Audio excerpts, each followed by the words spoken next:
Bloomberg Audio Studios. Podcasts, radio, news.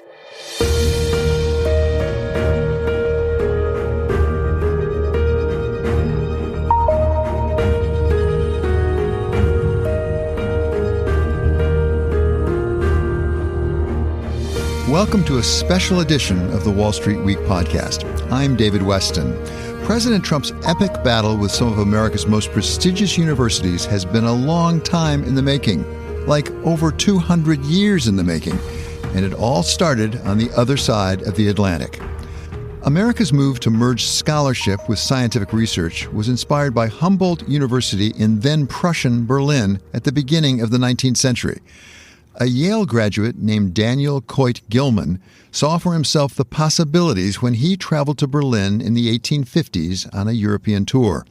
It took him a while to start something similar in the United States, but he finally got his chance when he was tapped to be the founding president of a new college in Baltimore in 1876, making Johns Hopkins, the alma mater of our company founder and majority owner Michael Bloomberg, the first true American research university.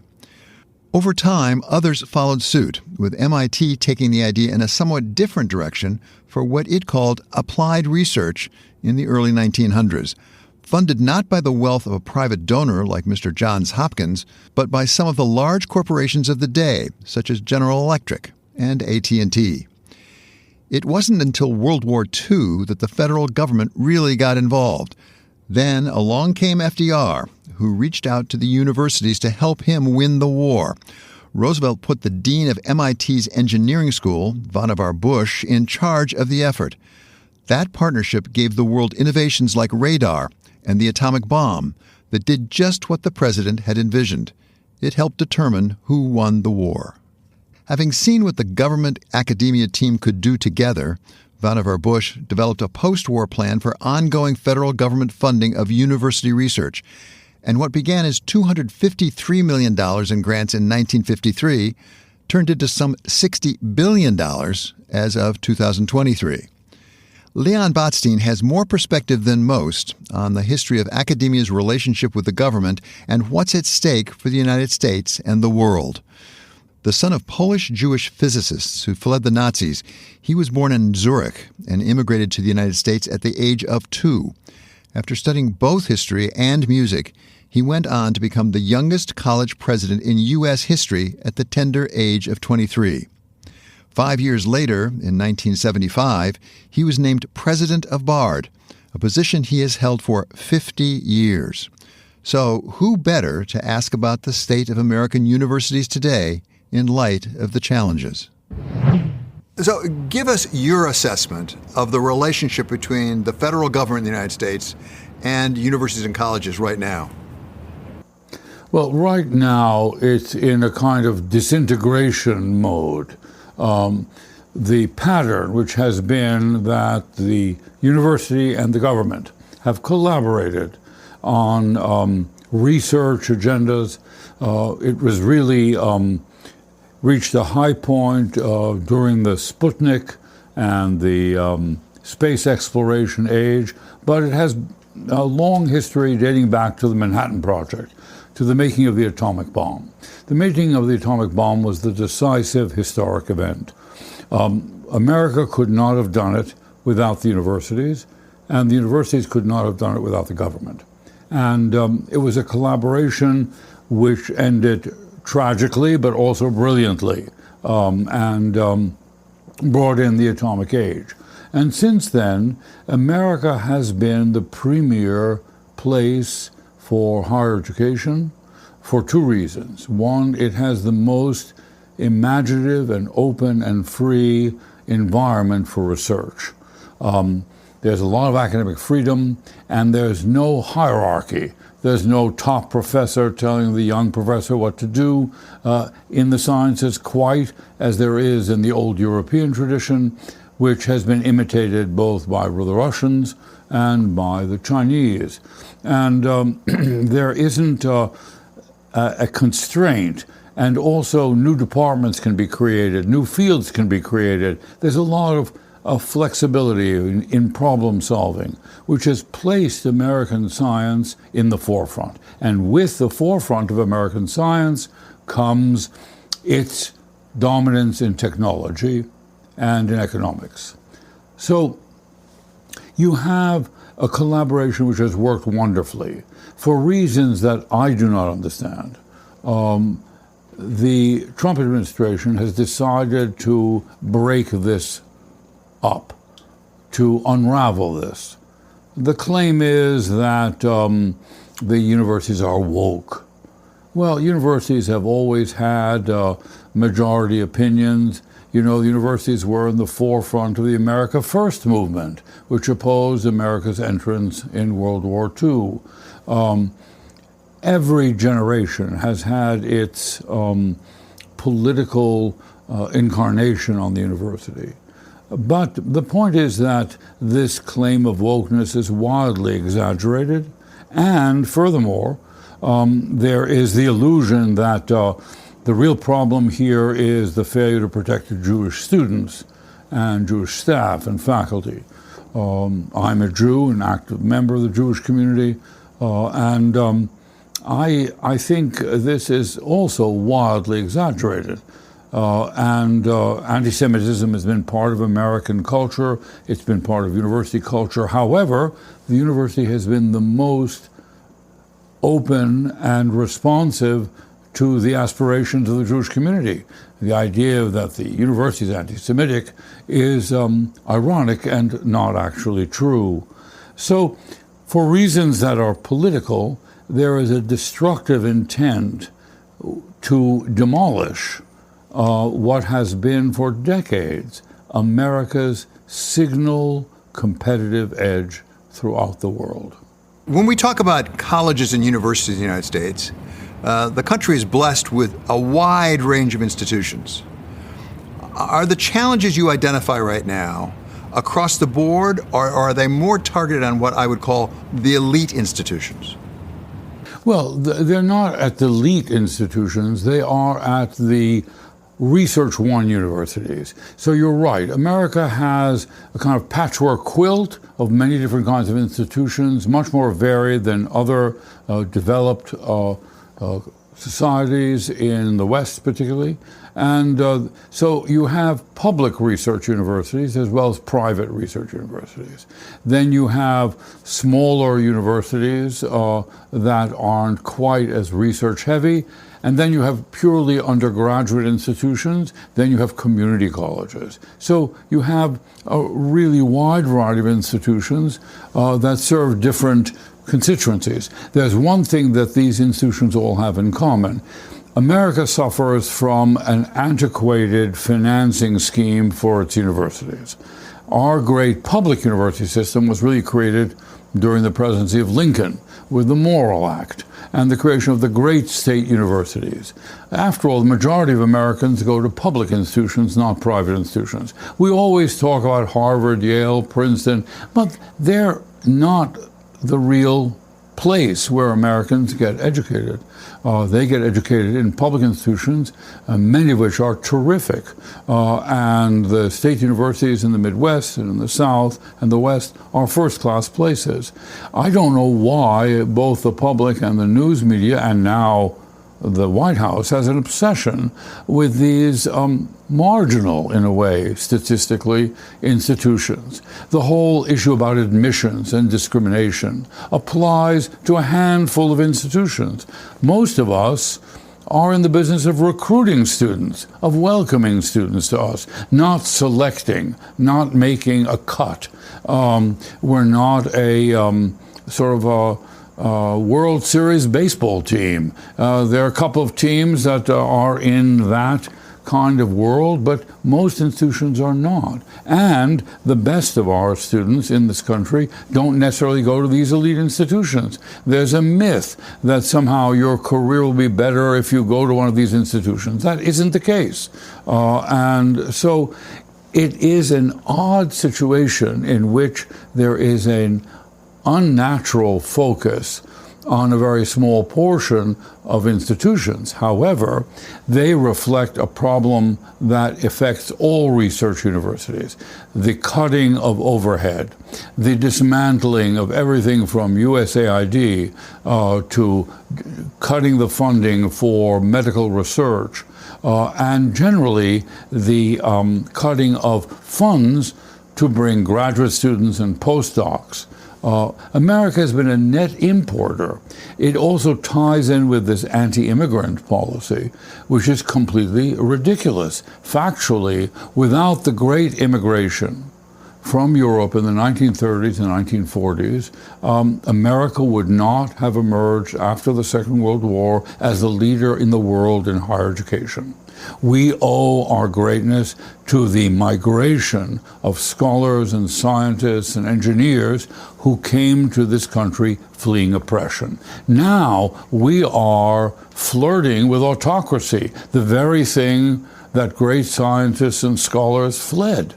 It's a reversal of roles, and so it's a problem that involves every institution, because it is fundamentally about censorship and freedom. What the government is doing is using money, which as a weapon, and scientific research, learning, universities, libraries can't exist without support. It's impossible. We think of Harvard as a very rich university, the richest. So it has some endowment that's larger than 50 billion. But you and I can name several individuals who've earned a wealth level more than 50 billion in less than 20 years. And that university has been around since 1636. Who says it's rich? Now they're responsible for their own arrogance of saying they're rich. They're not rich. They can't survive as a research university without the collaboration of the government. They may be a private institution, but they're dependent on the government. Then you take a public university, which isn't always public. Berkeley is very, very dependent on private support. So is the University of Michigan. But they're state institutions, and the state built their facilities by and large. So they too are very dependent on the public. So that financial relationship has always come with a respect for their freedom and independence. What do they do their research on? What kind of problems? Now, certainly the government is interested in practical results, whether it's vaccines, new technology, faster computing, chips, all that, all the things we talk about in the modern world, AI, it's all university dependent. Without the world of the university, we wouldn't be where we are now. Why a president and a government wants to destroy that is absolutely unclear to me, especially under the slogan of making America great again. If America was and is great, one of the sources of its greatness is its university system, its knowledge production, and the connection to the economy. The universities have done a terrible job in talking to the general public. They haven't made their case clear. The people who live in the Boston area or the New York area who think, well, Columbia is some elite place. Well, a high portion of the quality of their medical care derives from those universities. The public doesn't really quite realize that. God forbid they should have a terrible illness. God forbid there should be an accident. Where is the best place for them to be treated? In great university hospitals. Where do the great university hospitals get all their technology, all their drugs, all their diagnostic equipment, the MRI, the CAT scans, all from the research labs of universities. But these institutions have believed their own rhetoric. They've drunk their own Kool-Aid. They smelt their own perfume. They said we're rich, we're invulnerable. We're independent. When in fact they're dependent. Now the liberal arts colleges, the kind of institution that I am responsible for, are not research heavy, so we're not as impacted by the the current attack on funding. But the federal government is crucial to financial aid. All of our universities, public and private, are hampered by an antiquated system of financing. The in-state tuitions of state universities are too high, much too high for a country of our wealth. This is not a welfare giveaway. The more education you have, the more you earn, and that returns in tax revenue. The fact is, we push the cost of our education on the consumer, and that is completely irrational. It's an investment in the country. It's an investment in our own people, and that investment pays off. So it is simply a problem for all of us, because if the attack continues, it'll turn to squeezing out the financial aid options, which aren't strong enough, the loan options, loan forgiveness options. And then we come back to the immigration question. Much of our graduate infrastructure in science is based on students from abroad. Students who come to get their PhDs in chemistry, biology, physics, information science from abroad. We don't produce enough of our own scientists through our own educational system. And the universities bear some responsibility for that. They've sort of given that task off to schools of education. But the physicists of America, the chemists of America, the biologists of America are not training high school teachers and middle school teachers and elementary school teachers. So through the pipeline of our schools, we don't produce enough students with the determination and hard work that's required to make a career in science and technology and biomedical sciences. You mentioned that the federal government right now is using money as, I think you said, a weapon, but call it a weapon or a lever, whichever you want to call it. Have the universities to some extent given some of that leverage to the government by being too dependent upon federal funds?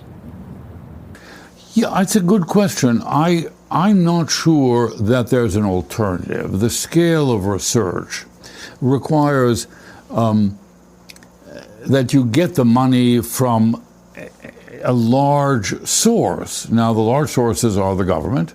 The other are companies. Now, it's a very, very delicate issue about having, let's say, big pharma or big industrialists fund research. They have historically. Chemical companies, all kinds of companies have invested in research that's related to their business. And that can be good, but it can also be corrupting. The tobacco industry, for example, in its beginning of its fight against the argument that smoking is related to cancer, was willing to fund research where they already expected a certain kind of outcome, and that's not good. So one has to be very careful about the industry-research relationship. The third are private individuals, and although we have the most unbelievable inequality of wealth, and we have a fantastic number of very rich people, billionaires, not all of them are philanthropic. And we're very grateful for the few that are. But you can't rely to fund this on individuals, on private philanthropy. You need large sums of money, and the only two sources are, to some extent, industry, and the other is the public sector, taxpayer support. And taxpayer support is justified because, as I said earlier, it returns to the wealth of the nation, the taxable wealth of the nation. Education is crucial now to economy. We're in a knowledge economy century. From your perspective, which includes remarkable experience leading a distinguished university, where does this go? It's impossible to know, but as you look out, what do you think the future path is? I think the future path is to persuade the public and also our elected officials that supporting universities and higher education is in the nation's interest. If you're a patriot, which I am, I'm an immigrant. This country gave me and my family, my parents and my siblings, an opportunity they could not find anywhere else in the world. So there's a deep loyalty to what this country represents. It's represented by the Statue of Liberty. It's represented by the Constitution. It's represented by its long history of welcoming refugees and people seeking freedom. So it seems to me that you need to persuade the public and the elected officials that this is not the place for partisan politics. This is not the place to fight culture wars. Culture wars have always existed. It's like fashion. You know, big shoulders on your suits, narrow shoulders on your suits. It is always the case that universities have young people, and young people are fiery, and they're committed to ideas. They're not always right, and they're not always as capable of seeing the gray, the ambiguous, the complexities. And you have to have patience. And we're not in the punishment business, we're in the teaching business. So whether it's the Vietnam protests or it's protests about any public issue, the environment, civil rights, whatever you want, the fact is that the energy of young people is an opportunity to teach. And this has been wildly politicized. And I think the universities have been lax in providing leadership. But you have to remember that universities have become giant corporations. And they need corporate leaders. And how do we define corporate leaders? People who don't have opinions of their own, but say yes to everyone in a little different way and engage in compromise. The truth isn't always in compromise. The truth isn't always in, yes, you're right, yes, you're right, yes, you're right, and creating some kind of bland soup out of a variety of opinions. It's about striking out and showing leadership. And in order to become a university or college president, you have to demonstrate throughout your career your willingness to abandon any principle you might have held. Because if you actually compete for the job with real opinions, you won't get it. So we have a lot of managers. And we don't need managers, we need leaders. And those leaders are hard to find because in the current internet environment, a university or college president is a semi-public person. And it is unimaginable the vitriolic, hostile environment that the internet creates for any public official. The sad thing about the internet, which is a great advance, is that it has unleashed the darkest side of human nature. People will write things, send you things, use language they would never use in person. They would never use even on the telephone. So there's a kind of isolation which creates a kind of road rage that gets funneled into the internet. And that's what you're overwhelmed with, and people are frightened by it. And if you speak out, you'll get 10 times what you said in hate mail, no matter what you say. Has nothing to do with the substance of it. So who wants this job? We complain how poor our politicians are.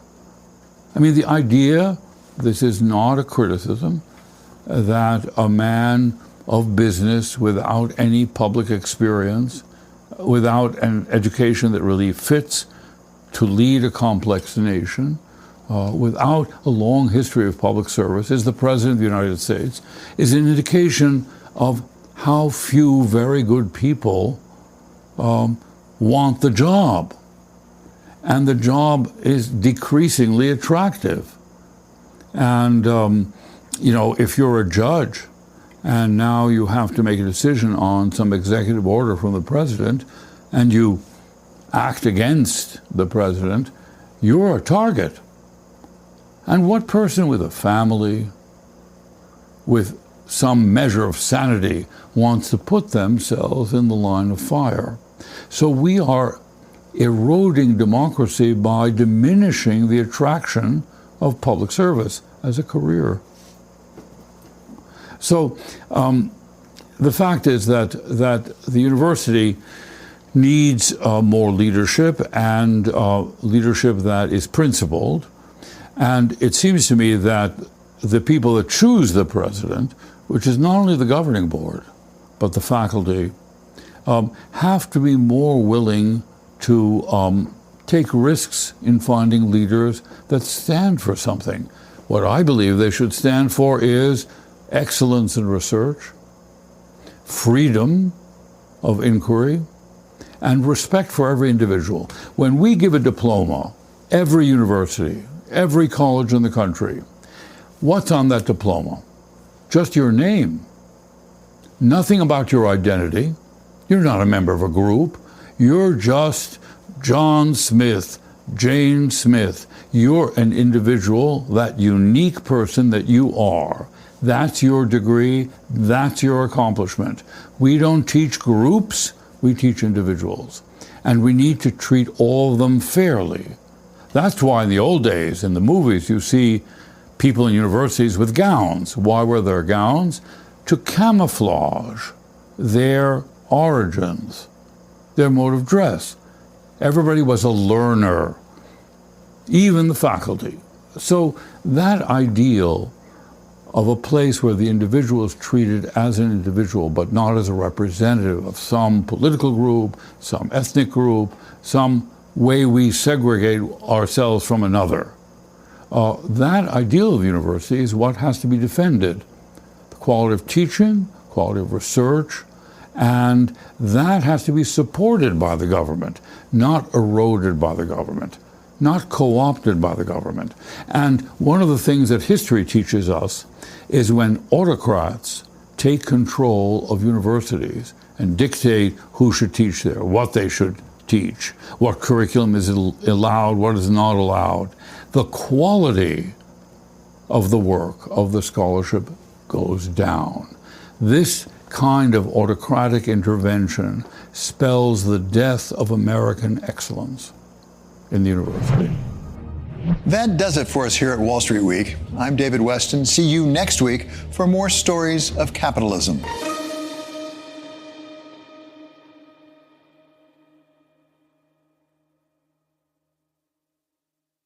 How many vendors does it take to meet all your organization's food needs? Just one. EasyCater, the workplace food platform that lets teams order from a huge variety of restaurants, over 100,000 nationwide, all through a single vendor. In addition to all that variety, EasyCater also gives you full visibility of your organization's food spend with invoicing, centralized reporting, and seamless integration with expense management systems, all on one platform.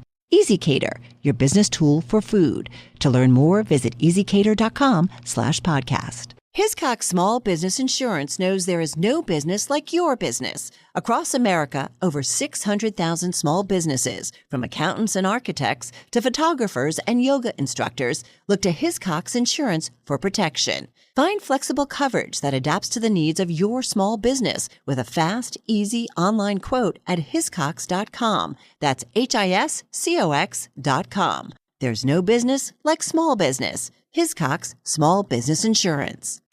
Fall is the time to plan ahead and ensure your brand shows up in ways that matter. 4imprint offers promotional products built for real business impact. From premium apparel and drinkware to bags and high tech, you'll find thousands of options to fit your strategy and budget, with quality options at every price point. And with their 360-degree guarantee, you can be 4imprint certain your order will be done right on time. Explore more at 4imprint.com. 4imprint.